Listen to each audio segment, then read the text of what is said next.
Hey guys, in this video I'll show you how to add a Draw.io diagram to Word. Now the best way I suggest you go about this is come to the top left, click on File, cover over here where it says Export As, and then choose either PNG or a JPEG option. I'll choose PNG right here. If you want, you can toggle on transparent background unless you had set a background color. I'll leave the zoom as it is, no border width. The size I'll only leave it to diagram because if you choose page, it would cover everything else, even the white parts apart from that diagram as well. No shadow, no grid. If you want those, you can toggle it on. You can choose the appearance as well. And I'll include a copy of my diagram only from the current page. Now let's click here on export.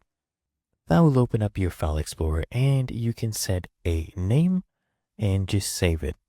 Now you just open your Word document and then you can come here, click on insert and then choose pictures and insert the image that way.